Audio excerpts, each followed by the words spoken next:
Hello, America. Well, the Democratic National Convention is meeting right now, this week. But I think it's important to properly identify what it is we're actually up against. We're not up against the Democrats. Every single delegate could ride into Chicago this week on a big red donkey. They could all scream Democrat from 1,000 bullhorns, and none of it would change the reality. We are not fighting the Democrats' ideology. We're not fighting liberals or even progressives, and we need to stop calling them that. Liberal Democrats and progressives are now the minority. They're all but gone. The DNC this election cycle represents the end of traditional American politics of Democrats versus Republicans. We are in a new era. It is called 21st century fascism versus freedom. It is extreme globalism versus the right to free speech, the ability to feed your family, conduct your business the way you want to. It's freedom versus tyranny. Everything is converging right now in the most blatant of ways, but people can't see it because they don't know what to look for. There isn't a need anymore to try to connect the dots or have some grandiose theory or follow the money even. The hiding is over. And I want you to keep an eye on everything that is happening right now, because at the rate at which it's all developing, we're not going to be a country very soon. They'll do anything to consolidate their power. They will say, war is nigh. Military experts are now blaming anything and everything on Iran or Russia. Hey, maybe they're responsible for all of these things. Iran, Russia, and China. Well, they also want a new world order. But how will the Western globalists who want a new world order respond? It is fascinating to me how this always happens during a crucial election year. But war isn't the only thing that we have to watch out for and worry about. A pandemic worked out pretty well a few years ago. Why not do 2.0? Oh my gosh, I didn't even think monkeypox. It's monkeypox. The World Health Organization has declared monkeypox a public health emergency of international concern. I mean, it worked before. Will it work this time?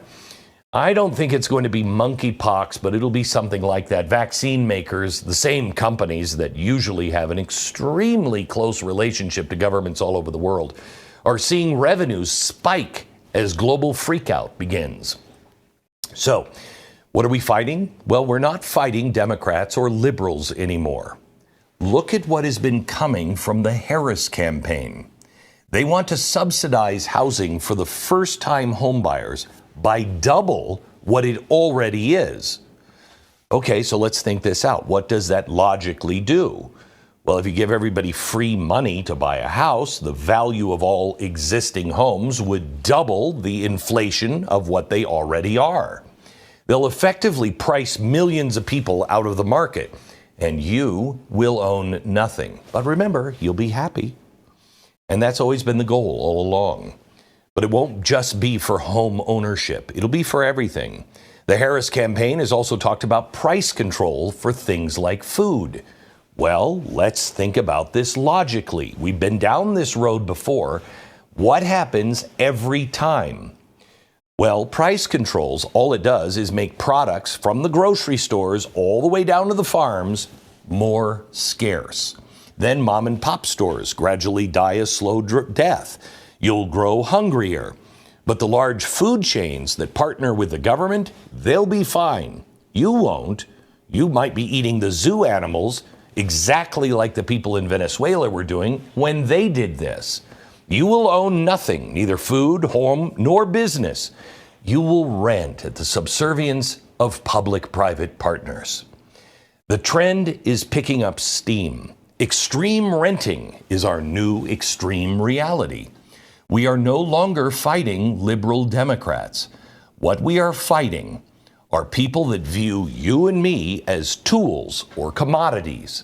We are fighting the people that are willing to use anything at their disposal to get what they want, and that includes our children. Listen to this from a teacher at a Kamala Harris rally. I'm also a mother beautiful adult children, and they are all teachers like me. Growing up, I always knew I wanted to be a teacher because I saw education for what it really was, the greatest instrument of social justice in this country. Wow. In other words, grammar school is the new political indoctrination camp. Can you imagine if this would have been said in 2008? This teacher would be pumping gas somewhere else, if not in jail. And everyone on the left would deny that she was speaking the truth. They would distance themselves from her, but they embrace her now. The word globalism also means something much different to the global cabal than the people that are selling it. It doesn't mean greater access to things like cheap flat screen TVs or electric vehicles for everybody. No, no, no. Now, to them, it means global governance. And they've learned a lot about their subjects over the past 8 years. They learned they can tell us what to wear on our faces. They learned they can confine us to our homes, refuse access to places of worship, force us to inject experimental drugs into our bodies. They found the power to seize control of international trade, locking it down in some places and opening it up in others. If you were a favored business. This was the real test of the global pandemic, and freedom failed. We need to start seeing and understanding what is actually behind the curtain, because everything you're seeing between Donald Trump and Kamala, the Republicans and the Democrats, it's a show to distract you. And if you don't pay attention right now, we will lose everything.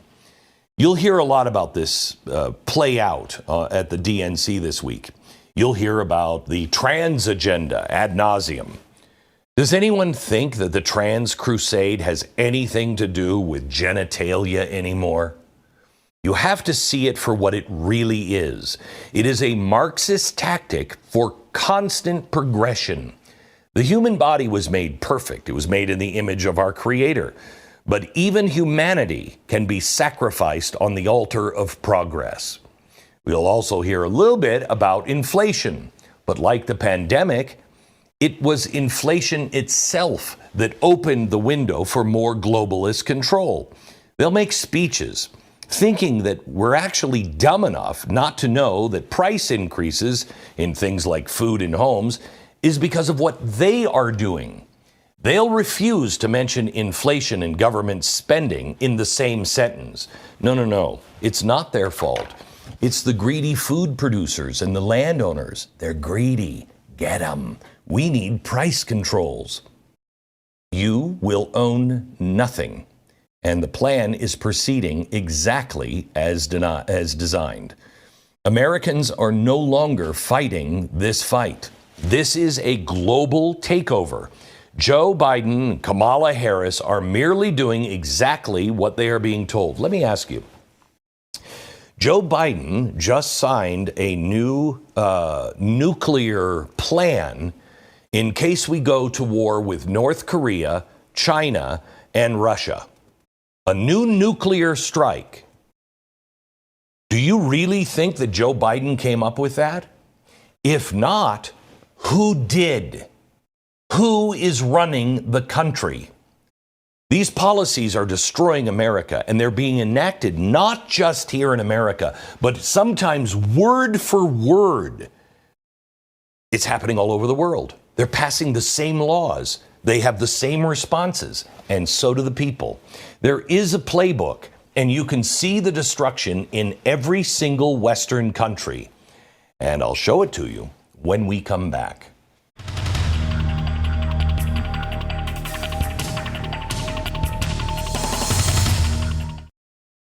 So how many of us just love puppies? They're so sweet, they're so cuddly. What's not to love? But can you imagine pulling puppies out of their mother's womb? Oh, the outrage that would ensue. So why are puppies more protected than babies? Preborn is the nation's leader in protecting the life of the unborn.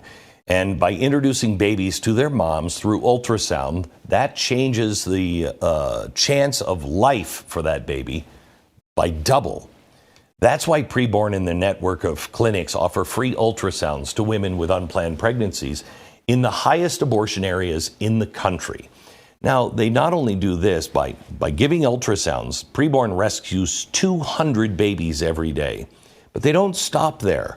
They are a ministry of compassion, loving the women and their babies, offering assistance for the women, for the moms, for up to 2 years. They feel alone.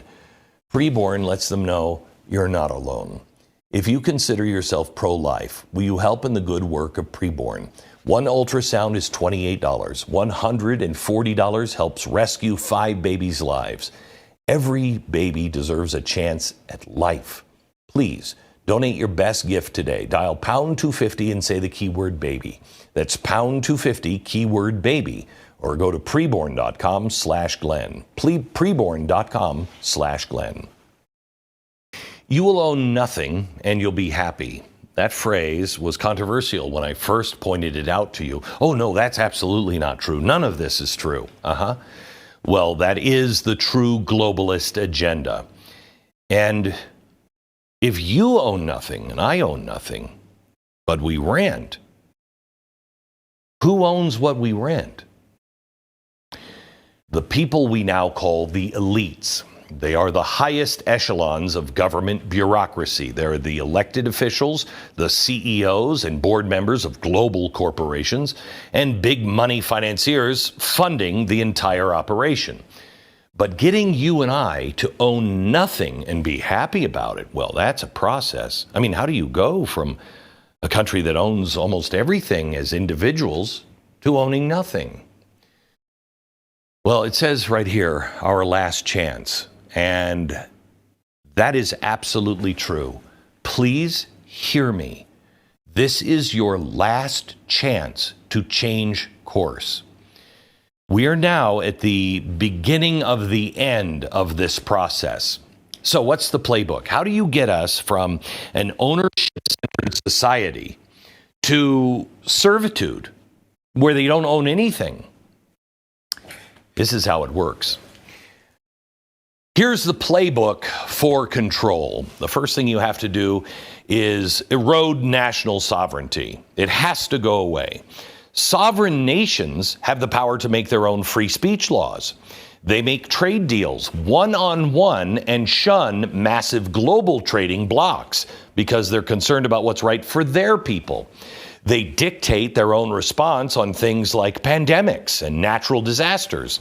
They set their own monetary policy, and they conduct foreign policy based on their interests. Borders? Of course, borders if you're a sovereign nation, but if you are eroding sovereignty, you've got to get rid of those borders. Next, the most valuable resources and commodities must be locked down. You can't have access to them without going through a third party, the government. Food, water, shelter, and energy. Now, Marxists call this the seizing of the means of production. But we're dealing with 21st century fascists. They, the globalists, make partners with the leaders in industry and finance. These are now called public-private partnerships. They cut out the middle and lower producers by making costs so high that capitulation is the only choice you'll have. You want food and water? Well, you just go to the approved supplier. You want shelter? Well, there's plenty of landlords. Just go to the designated landlord. If you want power in your home or your car, deal with them. And the last one is money. In short, you can't have any. Acquired wealth has to be destroyed, at least at your level. They will find ways to drain your bank and your savings account. They're doing it right now. They'll erase retirement plans. How's your retirement plan doing? And anything and everything they will do to ensure that every time you are in the need of something, there is only one source to get it from. Now, take a look at the world that we're now living in, sticking with this globalist playbook, okay? national sovereignty begins with national borders, and the erosion of those borders have led to massive protests all over the world, all in Western countries. The most recent have been happening in the UK, but it is everywhere in Europe. Just a couple of months ago, the same thing was going down in Ireland. The government of both Ireland and the UK are blaming everything on the far right. Does that sound familiar? Some of them have been overly antagonistic, even violent. That's not good, but that doesn't change the fact that in Ireland, 22% of the population is now non-citizen. 22%. It's not racist to point that out. It's not racist to see the strain that this is having on housing, pensions, jobs, on society in general. What are these? It's an overwhelming of the system. These are Cloward and Piven's strategies to overwhelm a system towards full-on collapse. These are globalist policies, and it is not racist to call them out. The immigration protests in Europe mirror the frustration we're seeing here in the United States. Even on Staten Island, we haven't seen violence that Europe has had yet, but remember, what these policies ultimately lead to overwhelm the system and collapse the country. It is only a matter of time before it boils over. I don't want that. You don't want that. We want the policies changed, but the agents of chaos do not, and they are the ones actually running the Western world. Later in the show, I'll show you how else national sovereignty is being eroded through other ways. Massive trade blocs, UN-designated rules and regulations, the destruction of free speech. It's being done now with one thing in mind, to make every soul on earth move in one parallel direction. Okay, so what about number 2, lock down resources and commodities, food, water, shelter, and energy? Well, this is where the climate agenda comes in. Energy production and food have all been sacrificed in order to make a clean planet. Why would the Biden-Harris administration go buy energy and oil from a third-rate dictator in Venezuela instead of selling the oil from his own country? Why? Farmers in Europe have been rising up all over in the past few years. Take a look at this article. Quote, frustrated farmers are rebelling against EU rules. The far right is stoking the flames. You don't have to stoke the flames. There it is again. Anytime there is a pushback against a globalist agenda, it's not ever because of the destructive policies.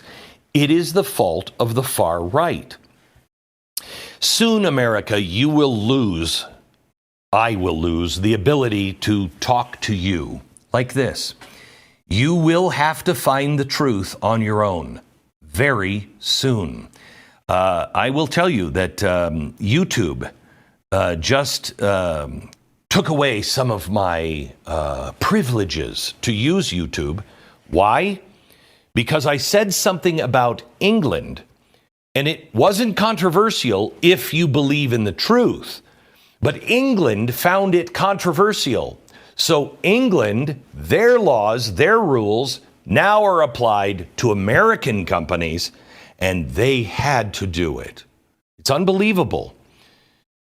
It's the policies. Farmers are losing their ability to make a living. Communities are losing their ability to feed their families. But yeah, you know, it's the far right. Protests over food and fuel shortages in Europe surged in 2022. And it is going to get worse unless Donald Trump kicks this watermelon wide open. Europe is a few years ahead of us, maybe a few months. But we are pursuing exactly the same policies. I mean, I will tell you, whether it's farming or business, in Parliament and in the Congress, no matter where you are in the Western world, they are passing the same laws word for word. How is that happening? American farmers are sounding the warning, and I revealed something on today's radio show that is extraordinarily important from the USDA. They are starting the land grab right now and locking up the land. They're also saying that the amount of spending needed to transform American agriculture will have one result. Quote, ultimately, the result could be the consolidation or sale of family farms and ranches. That is the exact opposite of what you would need to do to be a stable nation. That's exactly the result the entire green agenda is going for. And then, finally, you have money. You and I can't have any. And you won't. When the Fed introduces its digital currency, they will own that. And they will tell you how you can spend it. Out of all of the globalist policy protests all over the world, these are the least reported on. And I wonder why. Despite that, the S&P Global marked the rising cost of living as the main factor of the protest in 2023. But watching the news anywhere in the Western world, you wouldn't get that. The leading economies in Europe and here in America were all protesting the fact that no one's money seems to be buying anything anymore. I've read a Rudyard Kipling poem on the air for almost 20 years now, and I have to tell you, it is so true. The one line, there will be plenty of money. Oh, they're printing it every night. There will be plenty of money, but nothing your money can buy. It's weird. It's weird that this is happening in all Western countries, but we're the only ones with Donald Trump, right? And you never hear about the money protests, do you? In 2022, skyrocketing prices were being protested in more than 90 countries. Did you hear about those? Never fear, you're probably going to hear all about this at the DNC this week. The economic data from July looks like inflation might be cooling. We're saved. Our savior is here. Well, they're not showing the other economic data from July. This is the balance sheet for the federal government from July. Spending remains at an all-time high. Last month, we recorded $244 billion deficit in 1 month. There's still a couple of months left on this year's fiscal calendar. We might want to pay attention. Here's where we were as of July. We are reapproaching pandemic-level spending. Why on God's green earth are we spending this much? What are we getting in return? July marked our second largest deficit in history. 25% of our tax revenue goes to paying off the interest alone, and we have just begun. Last year, our debt to GDP was 123%. Once you hit 120, you're off the rails. Now, this tracks with the rest of the Western world that is currently ensnared in a globalist takeover. They have to impoverish us. In the end, who's on the hook for all of that money that we've borrowed? You are. You are. I am. Every citizen. On average, the European Union was 83% debt to GDP. The numbers are even worse when you look at their largest economies. Coincidentally, they're also all NATO countries. Greece is at 159. Italy is 137. France is better than us at 110. Spain, 108. Everything is collapsing, but in the Western world. Why? And if you can find this data, you got to know that the policymakers within the globalist cabal, they can find it too. So why are they still doing the same thing? Maybe because their agenda is different than yours. Collapse has been the playbook all along. Cloward and Piven would be proud. Another chalkboard when we come back in a minute.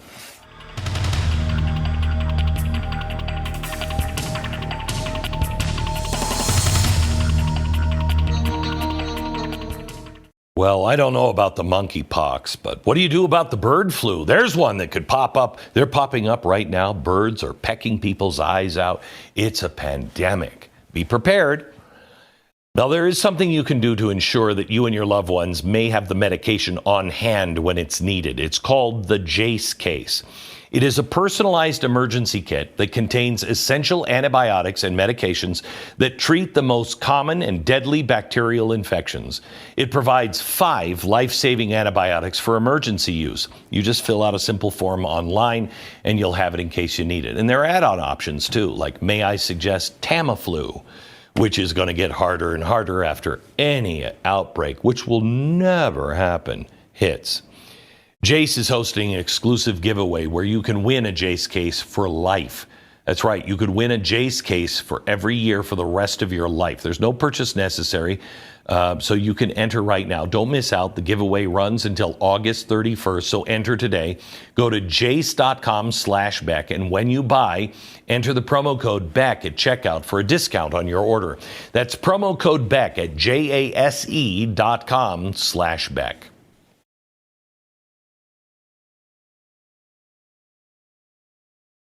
The problem is that most of us have only known relative peace and comfort our whole lives. And almost everyone, it seems, believes that it will always be like this because it's always been like this. But it has never been like this. We have it so great, but we're about to lose all of it. We've been on this road to global governance for a very long time, but they've had to overhaul it multiple times in massive ways. The biggest problem by far is how to make the private sector jive with the global institutions that want to call all of the shots. How do you do that? Well, guess what? They finally figured it out. But it has been a process over half a century in the making, and we are now in the end game. Global governance took a huge leap at the end of World War II through institutions like the United Nations. The UN, let me show you this. The UN really wanted control. They sought to govern global decision makings. They leveraged multiple partner organizations over the years. Do you remember my last chalkboard? The playbook for full control relies on these 3 things. What are they? Limiting national sovereignty, seizing the means of production on food, water, shelter, and energy, and full control of money and commerce. Okay. So it was in the 1940s, they came up with the UN. And the United Nations worked in tandem with new organizations like the World Bank, the International Monetary Fund, and the World Trade Organization. The global financial system turned completely upside down, and that included trade laws between the most powerful nations in the world. But they still had a pesky problem. That national sovereignty thing kept getting in the way. Nations were just setting their ships out to sail on their own navigational charts. That had to change. Well, the answer came in 1992 with the UN's Agenda 21. This set the standard for international governance, cloaked in guidelines. They were called the 17 Sustainable Development Goals. I have the full plan up right now at glennbeck.com. This plan covered everything, including how nations should handle poverty, business, the environment, education, housing, and health. This was the global government creep in every aspect of our societies all over the West. In 2015, it was clear that the world wasn't going to spin off its axis by 2021, and we had exposed much of this, and they didn't like the sunlight at the time. So the UN revised this plan and rebranded it from Agenda 21 to Agenda 2030.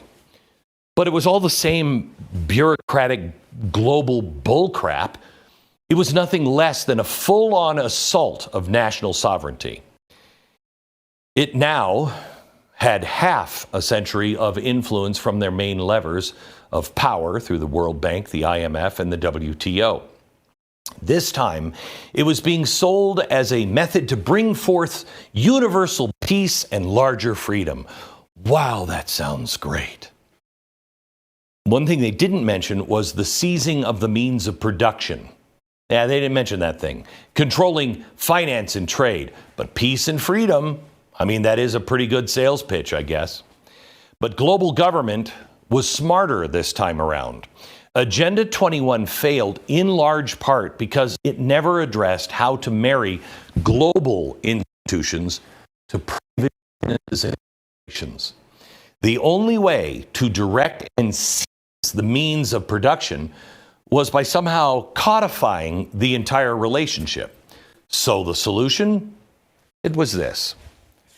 In 2015, it was the Paris Accords.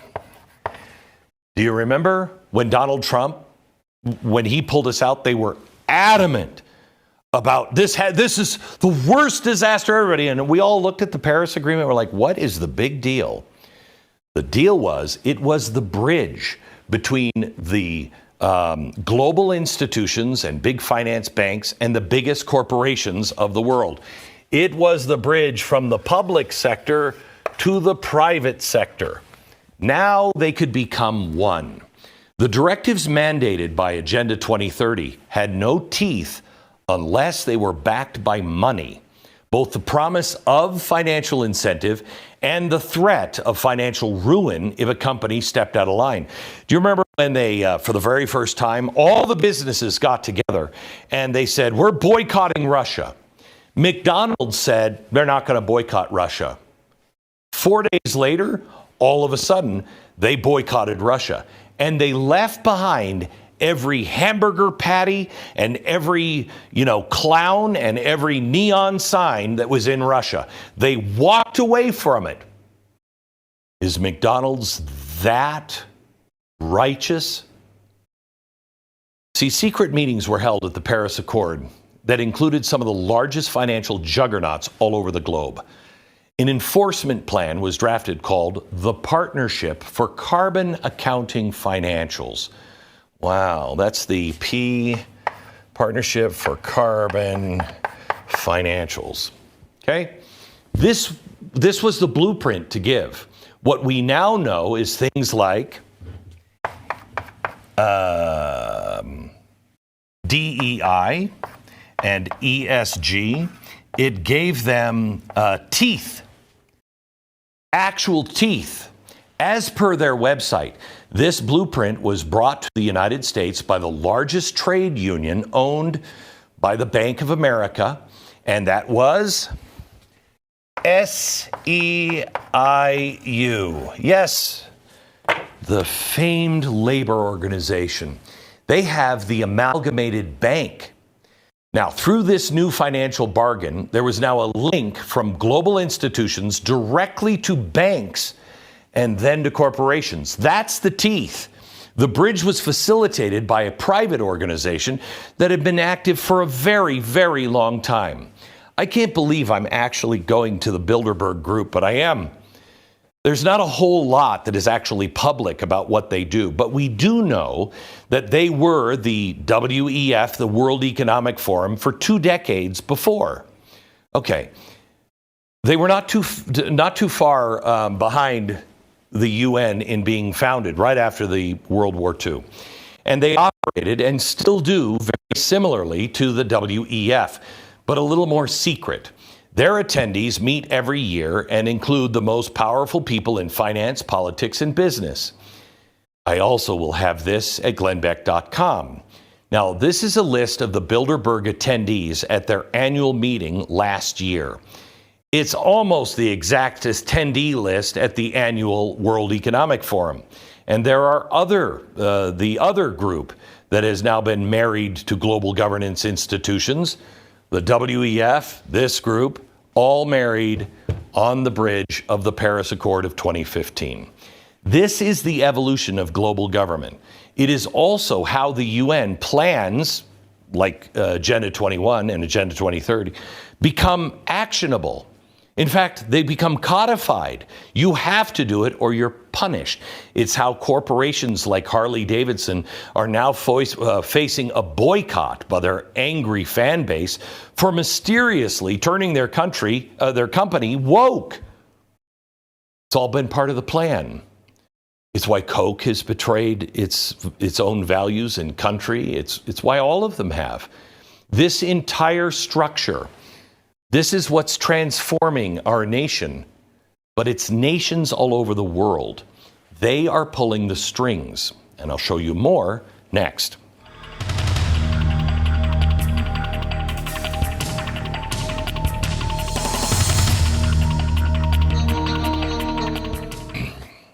So I used to live with horrible pain every day, and getting me to write on the chalkboard, it was hard for me.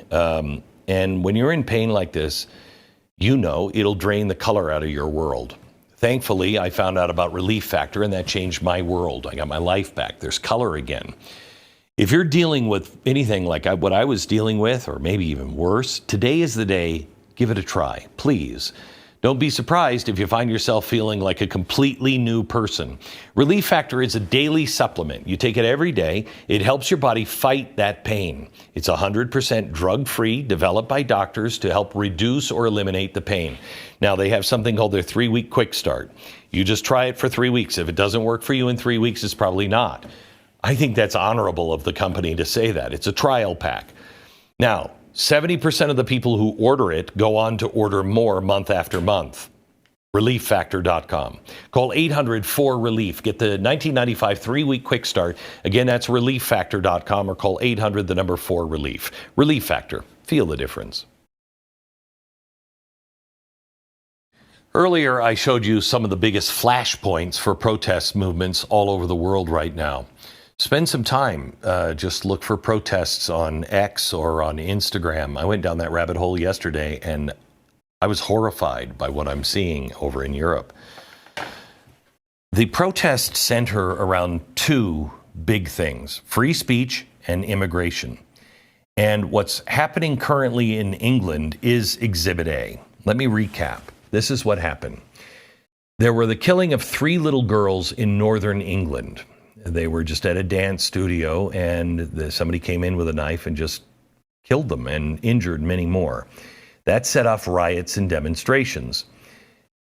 They say it's because the idea was circulated online that the killer was a recent migrant, and that's what caused all the chaos. Well, the immigration issue in the UK is an absolute powder keg, and the crackdown by the British government on speech on the internet, well, that makes things even more crazy. All of these problems have their roots in the globalist cabal. Globalists have used immigration and speech as their biggest hot-ticket items for the past several years. The UN budgeted millions for migrants heading to the U.S. border in 2024 alone. Did you know that? Well, we know how this influence operation works. The order comes down from the top of the global institutions, in this case, the United Nations. Unchecked migration is all but mandated under the directives through programs like Agenda 2030. The Paris Agreement set forth enforcement mechanism through banks and financial institutions. Then their private partners, like the people over the WEF, begin announcing a financial shift towards open borders. Suddenly, corporations come on board, and they announce a redirect towards mass migration. CEOs and boardrooms become activists. Then the national governments just open their borders. But something has to be done to quell the ultimate outcry. What happens when people say, "You're killing our country, you're killing our culture. What are you doing?" And people begin to rise up and say, "No more." Well, that's when the crackdown on free speech begins, which, by the way, was the #1 topic at the WEF last year. The UK government began a vicious campaign clamping down on protests on the internet, actually threatening to prosecute over Facebook and Twitter posts, and even if you're not in England. I want you to see the Met Police Commissioner talking about how the UK was not only going to go after speech in the UK, but also outside their own borders. We will throw the full force of the law at people. And whether you're in this country committing crimes on the streets or committing crimes from further afield online, we will come after you. Talk to me about that, because we have seen some high-profile figures whipping up the hatred. You talked about it in there with the officers, in fact, about this being added to by online commentary. I mean, I'm even thinking of the likes of Elon Musk getting involved. What are you considering when it comes to dealing with people who are whipping up this kind of behaviour from behind a keyboard, maybe in a different country? Being a keyboard warrior does not make you safe from the law. You can be guilty of offences of incitement, of stirring up racial hatred. There are numerous terrorist offences regarding the sort of publishing of material. All of those offences are in play if people are provoking hatred and violence on the streets, and we will come after those individuals just as we will physically confront on the streets the thugs and the obs who are causing the problems for communities. How could a foreign government come after people like me? Well, they already have. I told you the story on YouTube. Because I said something that these people didn't like over in England, and it was all true, no violence, in fact, repudiation of violence, I've lost privileges at YouTube. Now, how does a country that supposedly stands for free speech get to that point? And how does he say, again, with such assurance, that we'll come after you no matter where you are? Well, back to the cabal. The United Nations knows that free speech will be a major roadblock to their insane, destructive policies. They know this, so they mandate a new focus on countering disinformation. Then that is echoed by their private partners. Because remember, it doesn't work without collusion from the private sector. That's called fascism. These are the three biggest emerging risks the WEF called out in 2024. Here they are. Number one, mis- and disinformation. That's number one. It's not the global economy, which is toast. It's not the threat of nuclear global war. No, it's wrong information on the internet. Following the usual path of progression, private sector corporations miraculously find an influx of cash by helping governments police up all the wrong think. Then the governments fall completely in line, and you get things like the EU Digital Services Act. And make no mistake, all of this is basically a law centered on disinformation compliance. It is designed to censor anti-globalist rhetoric like you're hearing now, but it's all cloaked in for your safety. Last year, the UK enacted their own version of this law, and they called it the Online Safety Act of 2023. Again, for your safety, of course. But we're not safe here in the United States. Our government has a few more tripwires, but the same crap is happening here as well. There's a recent report from the Select Subcommittee on the Weaponization of Government. They have found that CISA has been targeting Americans utilizing private partners to censor and shut them up. This is actually worse than what the UK and EU are doing. I mean, at least they had the balls to write the actual law out in the open. Our government is going around the law by using the federal bureaucracy. They then go around it even more by enlisting the private sector, as per, the chalkboard, the globalist playbook. They'll do all the dirty work. And how far did this insane campaign against Americans reach? Well, the target was put on, and I quote, social media platforms of all sizes, mainstream media, cable news, hyper-partisan media, I think that's me, talk radio, that's me too, and other online resources. All of these authoritative policies are happening right now, but not just in our country, all over the West. They look the same, they read the same, they have the same language. Why? Because they're all coming from the same place. Who's running our country right now? Do you really think that it's Joe Biden? Do you think it's going to be Kamala Harris? Who is actually president We face a crucial election this November. The same people that got us into the Paris Agreement are the same people that are all at the DNC this week. They're the same people advocating for corporate involvement in things like DEI and ESG. All of this gets much worse. In fact, it is our last chance to stop it. The transition onto full-on globalist control is in its endgame. It took them over half a century to figure it out. We had to be dumbed down. We had to make sure that our teachers never taught us anything about the Constitution, the Bill of Rights, how our system actually works. They had to set up the enforcement, but it's here now, and there is absolutely no denying it. You have the power to stop it, and we take a huge step in just 3 months. It's called the American election.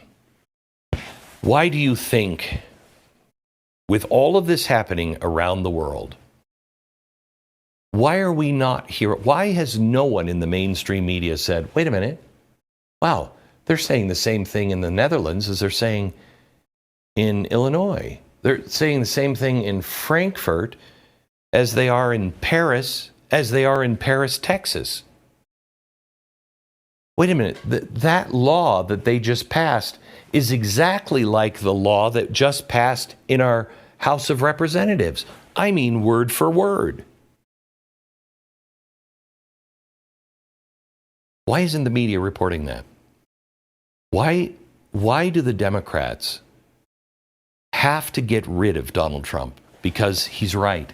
He's the only one standing in the way between them and you.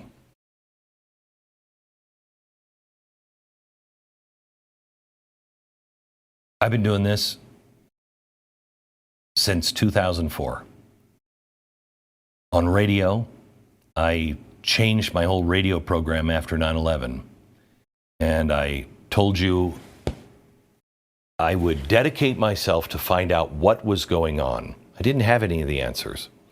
People haven't believed the answers that I've come up with for many years. But it's all out in the open now. I've been telling you all the time, we're passing another exit. We're passing another exit. We're going to hit the place where the bridge is out and it's over the cliff. This November, your vote for President of the United States, an actual sovereign president or a shadow president, is your choice.